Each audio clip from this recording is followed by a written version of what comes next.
Camouflage all of you. An actor prepares. Who am I? What's my motivation?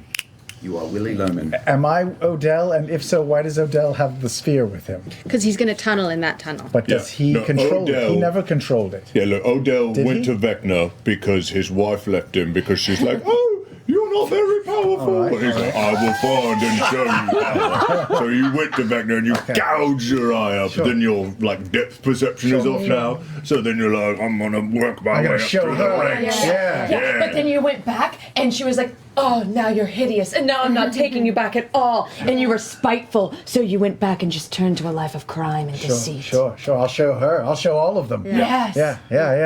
Yeah, okay, I like You ready? this. Yeah, the good backstory. Pike, smash Scanlan. Let him know. Smack him on the butt. Go get him. Okay. We are doomed. I'm going to put on my hat of disguise Okay. and become as close to that man's form as I can. Okay. What, Easy was enough. he a human? Was he an elf? Was he a... He's human. He was human. Okay. So we sneak forward. Trinket's going back in the necklace. This is just too dangerous, buddy. Moles and trolls. Red leather, yellow leather. Red, yellow.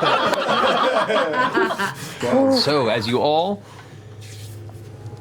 stay as quiet as possible and moving along the exterior of Vex's ability to move forward, you moving forward slowly while keeping Scanlan in sight, you slowly begin to move forward with Simon 3, Yes. just humming slowly in front of you. I'm going to limp as I go. Okay. Limp as I go. Interesting character choice. Okay. No, stop making choices. Strong choices, commit to them 100%. Scanlan, you guys are quietly stepping through, and you hear his footfalls echoing, and immediately you see some of the torches shift, and there's some talk and some whispering back and forth and a small shout. And you watch as some of the skeletal entities at two of the entrances kind of shift and look in that direction, begin to shamble slowly. The two torchbearers on the right begin to move forward as the armored figure in the center kind of watches on, arms crossed. What are you doing? Yeah, there's three archways. I'm gonna go to the one that had that knight near it, right? That's the middle one. The middle one. I'll go to the middle one. I'm gonna keep the ball sort of like in front of me a little bit to kind of just obscure me just a little bit. Not like dead in front of me, but just like it's up here just in case. Okay. Hanging my head a little bit. Okay. And I'll go up and I'll just say, power, so much power. I've never experienced anything like it before. Come, I need aid. What did you say? We were tunneling with the orb, and we found something. An ancient dwarven artifact. It bends reality. It changed things. It changed my voice. It changed my whole world for a moment. It's still down there. Odell needs help. There's a pregnant pause, a stillness that causes the back of your neck to grow warm. The nerves begin to creep up the back of your spine, and instinctually your eyes begin to glance at the two other archways as you see shapes shifting. The armored figure kind of gives a subtle chuckle. Very well. Lead us to this find. I have been injured. Take the orb. Go down and to where we were. Down that way. I will go get help for myself. Odell needs you to help him contain the power. The power!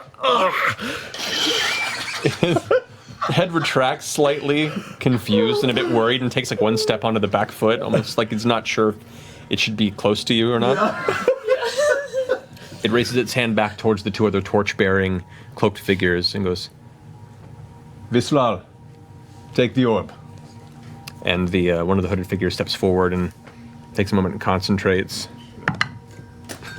The orb jolts towards him. He goes, stop. He's gonna try again. Okay. And with a second try, you see like the sweat off his brow as he begins to step backward, like, I'm not really good with this. He manages to and you're relinquishing your control over it? Yes. Okay. So then he focuses for a moment, and the orb, you feel like the slight bit of will that you had imposed over it has pulled back, and the orb begins to push forward slowly in his direction of choice. And you can see a smile come across his kind of hairless, older face, and he kind of nudges the other figure, which you can see is a female half-orc who looks heavily scarred across the chin and the side of the neck, and they're both missing the corresponding eye.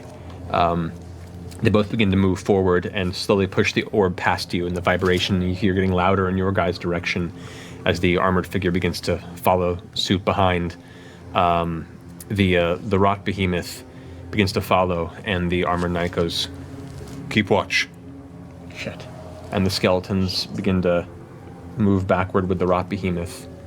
And so now you have the heavy footfalls of the large looming rock behemoth at the center walkway, and a handful of skeletons for that approach and kind of blockade that as the knight with the two other hooded figures begin to make their way towards the entrance where you guys rose up. Shouldn't have given them the spear. What am I gonna do with a fucking spear? Yeah, but we have to cave in and they're gonna see. Wait, we're supposed to cave in shit? We're gonna cave it in after them. God damn it, why didn't you tell me this plan? We did.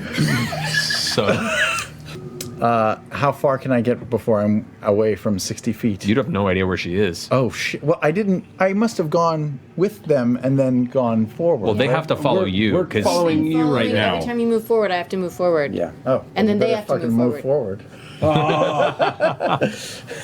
No, I'm just at the threshold of the. okay. The So you walk about maybe 3 feet past the behemoth and just stop. I take a knee. It slowly turns towards you. I'm okay. I just need a second. What's going on? Away.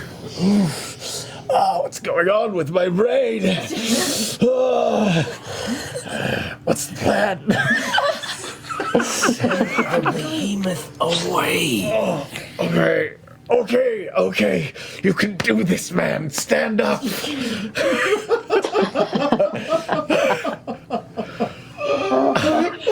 him away. Where? Anywhere. Convince it that the people we sent away need it. I'll start back. I start back. Okay. I go back through and I say, no, it's too dangerous. They need help down there. And I fall down to one knee again and say, damn these legs. You must go help them. They'll die down there. Can't you see it's getting worse? The pain. Is that the DM's face or the creature? Probably both.